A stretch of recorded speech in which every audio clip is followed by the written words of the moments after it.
जय श्री कृष्णा।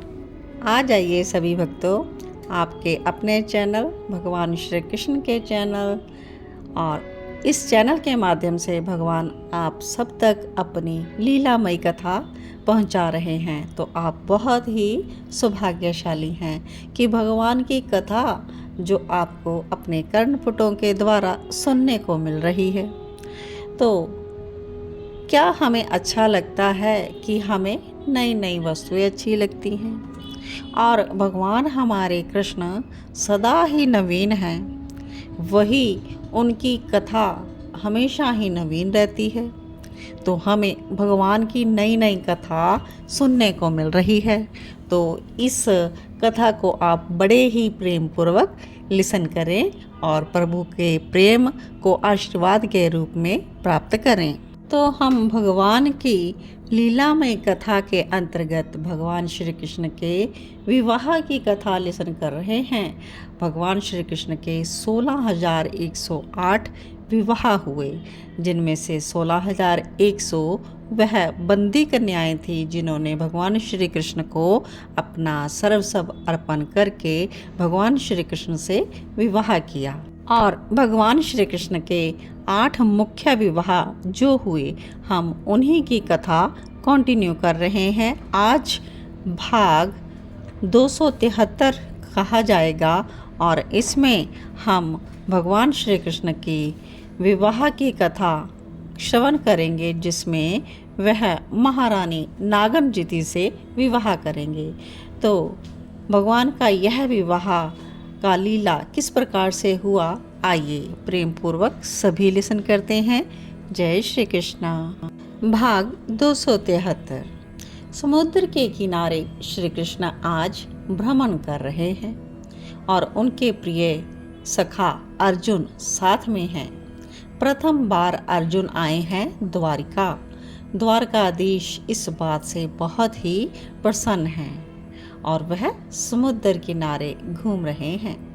और उसी समय कुछ कौशल देश के वंदी जनों की घोषणा श्री कृष्ण को सुनाई देती है। पूरे भारतवर्ष में घूम घूम कर ये कौशल देश की वीरतावली गा रहे थे और अपने राजा की प्रतिज्ञा सुना रहे थे। तो क्या थी प्रतिज्ञा, क्या कह रहे हैं सभी? सुनो सुनो, कौशलपुर के राजा नगनजिति की राजकुमारी का स्वयंवर है। 7 वृषभों को एक साथ नथना है। क्या इस पृथ्वी में कोई वीर नहीं बचा? 1 वर्ष से यह स्वयंवर चल रहा है, लेकिन कोई भी राजा उन वृषभों को नथ ना सका। क्या इस द्वारका में कोई वीर है? अब यह सुनकर मुस्कुराए श्री कृष्ण और अपने सखा अर्जुन की ओर देखकर बोले, क्या कहते हो, चलें कौशल देश? अर्जुन को कहाँ आपत्ति है, वो तो श्री कृष्ण के साथ कहीं भी चलने के लिए तैयार हैं। चलिए केशव, पर हम दोनों ही चलेंगे, अर्जुन ने कहा। हाँ हाँ, हम दोनों रहेंगे तभी तो आनंद आएगा, तीसरा सहन नहीं होगा। इतना कहकर बस चल पड़े दोनों नर नारायण की जोड़ी। अब बड़ी सुंदरी विश्व सुंदरी को तो भी अतिशयोक्ति कहाँ, कौशलपुर की राजकुमारी नागनजिति, उसी के स्वयंवर में ये दोनों चल पड़े सहज और निर्दोष रूप से। कौशलपुर का जो राज्य है यह वर्तमान छत्तीसगढ़ है। वहाँ के राजा नगनजित प्रतापी राजा हैं। उनकी एक ही पुत्री है नागनजिति, बहुत सुंदर, इसलिए स्वयंवर का आयोजन कर दिया राजा ने। और उस स्वयंवर में प्रतिज्ञा की कि यहाँ पर जो उनके बड़े बड़े बैल हैं, 1-2 नहीं 7 वृषभ उनको एक साथ नाथना है, और जो नथ देगा उसी से राजा अपनी अति सुंदरी पुत्री का विवाह कर देंगे। प्रतिज्ञा की खबर पूरे भारतवर्ष में फैलाई गई। राजा महाराजा आने लगे, लेकिन बैल साधारण या सामान्य नहीं थे। कई राजाओं को तो इन बैलों ने मार भी दिया, घायल तो सभी हो ही रहे थे। 1 वर्ष से यह स्वयंवर चल रहा था। राजा सभी आते, अपनी शक्ति आजमाते, किंतु असफल से लौट जाते। एक बड़ा सा क्षेत्र था, उसी में इन बैलों को रखा गया था। चारों ओर कंटीली बाड़ लगाई गई थी ताकि आम जनमानस तक ये पहुंच ना सकें। वैसे ये वृषभ सीधे साधे लोगों को क्षति नहीं पहुंचाते थे। हाँ, जो भी इन्हें बांधने का प्रयास करता था उसे ये नहीं छोड़ते थे। वहाँ का जनमानस इनकी पूजा करता था, धर्म के रूप में मानता था इन्हें। अहंकार की गंध इन वृषभों को प्रिय नहीं थी। आम जनमानस खड़े होकर नित्य ये स्वयंवर देखता था, उनका भी मनोरंजन होता था, पर अपनी राजकुमारी को वर नहीं मिल रहा था, इस बात का दुख भी था उन्हें। अब क्योंकि स्वयंवर जो था 1 वर्ष से चल ही रहा था, राजकुमारी नित्य आकर बैठती, हाथ में वर माला लिए और फिर लौट जाती, क्योंकि राजा या तो मारे जाते या घायल हो जाते। तो अब यहाँ पर पहुँचे हैं श्री कृष्ण। जब कौशलपुर वासियों ने आज श्री कृष्ण को देखा तो आनंदित हो उठे, किंतु इन सुकोमल शरीर वालों को क्यों भेजा जा रहा है इन खूंखार वृषभों के पास, ऐसा उनके मन में आया और कष्ट भी हो रहा था। बड़े बड़े वीर नहीं नथ पाए इन वृषभों को, तो ये सुकोमल देह वाले क्या करेंगे। बूढ़े जो थे बड़े सब बोल उठे, इनको मत जाने दो भीतर बाड़े में, इनको ही वरमाला डाल देना अपनी राजकुमारी। कितने सुंदर हैं ये, अपने राजा को भी पता नहीं क्या सनक है। अब सुंदर श्री कृष्ण को देखकर महारानी ने भी अपने पति राजा से पूछा कि कौन है ये। नागन जाति ने भी अपनी सुखियों से पूछा कौन है ये सुंदरतम। तो दूसरे सखा इनके जो हैं वो कौन हैं, तो द्वारिका के राजा है ये सब प्रतिज्ञा सुनकर आए हैं, यह पता लग गया अब इनको। मेरे पिता को कोई कह दो ना कि अपनी प्रतिज्ञा तोड़ दे। राजकुमारी अब अपनी सखियों से यह कहने लगी।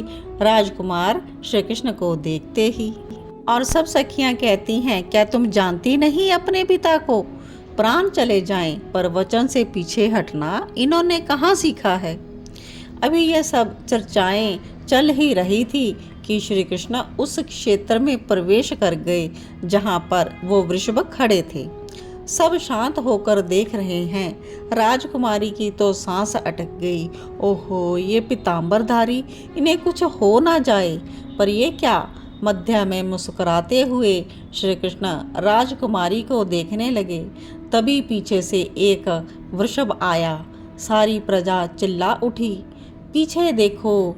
तब श्री कृष्ण उछलकर दूसरी ओर जाकर खड़े हो गए। वो वृषभ गिरा। दूसरा फिर आया, श्री कृष्ण वहाँ से भी हट गए। वो भी टकराया सामने की बाड़ से। चौथे के सींग पर लटक गए थे श्री कृष्ण। वो सामने के कंटीले बाड़ में श्री कृष्ण को ले जाकर टक्कर मारने वाला था कि श्री कृष्ण उल्टे उछलकर दूर जा खड़े हुए। आम जनमानस की क्या, राजकुमारी और महारानी सबकी सांसें अटक गई।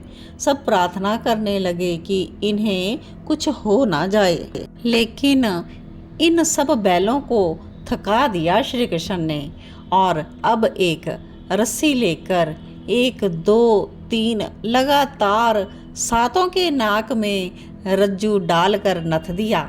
क्या दिव्य छवि थी उस समय श्री कृष्ण की। मध्य में खड़े होकर अब नागन जाति को निहार रहे थे।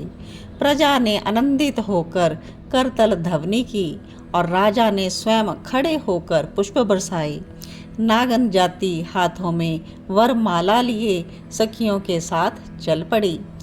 अर्जुन भी आनंदित हो उठे अपने श्री कृष्ण की यह लीला को देखकर। वो स्वयं भी करतल ध्वनि करने लगे। नागन जाति ने वरमाला श्री कृष्ण के गले में डाल दी। आनंद सिंधु उमड़ पड़ा था कौशल देश में। लेकिन इसकी गूंज द्वारिका में भी पहुंची।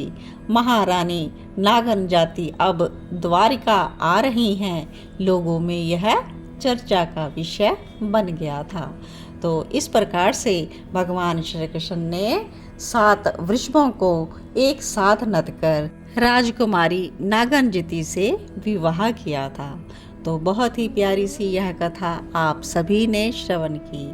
तो आगे की कथा लिसन करने के लिए बने रहें कृष्णा डिवोशन चैनल पर, और चैनल को प्रमोट करने के लिए एक बार सब्सक्राइब ज़रूर कर लीजिएगा और आगे भी कथा को शेयर कीजिएगा। वीडियो को लाइक ज़रूर कीजिएगा, अपने कमेंट बॉक्स में ज़रूर लिखिएगा। जय श्री कृष्णा।